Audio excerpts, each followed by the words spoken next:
Jika Tuhan sudah membuka jalan, tidak ada yang dapat menutupnya. Efesus 3:20 berkata bahwa Tuhan Allah kita dapat melakukan jauh lebih banyak daripada apa yang kita pikirkan dan juga kita doakan. Seperti lagu ini berkata, masih ada jalan terbuka. Masih ada jalan terbuka buat saudara dan juga buat saya.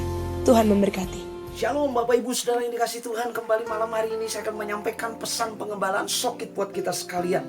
Saya mau mengajak kita sekalian membuka Alkitab kita dari kitab Mazmur pasal 24 ayat yang keempat. Saya akan membacakan buat kita sekalian.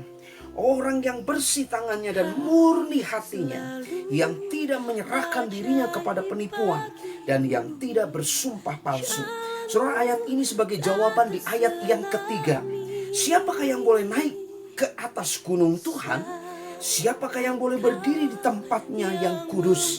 Saudara, kita belajar dari kehidupan Daud.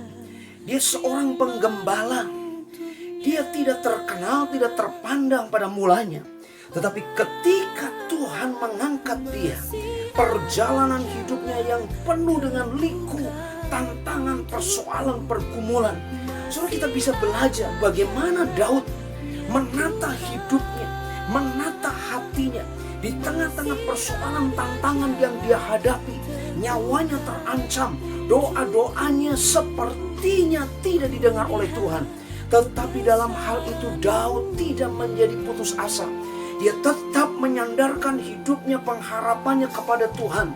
Saudara, kita melihat bagaimana Tuhan menolong, memberkati, memberikan kemenangan dalam kehidupan Daud.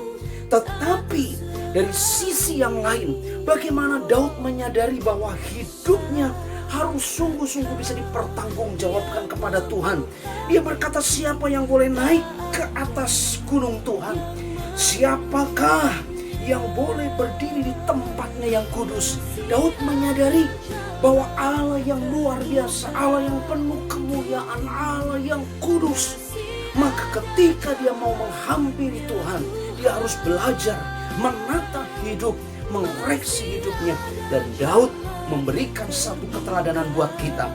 Orang yang bersih tangannya dan yang murni hatinya. Saudara, ini menjadi perenungan buat kita.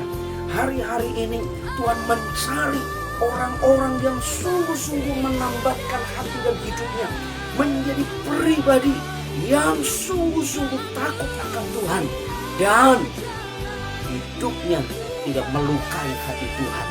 Saudara, mari kita belajar dalam pekerjaanmu, dalam rumah tanggamu.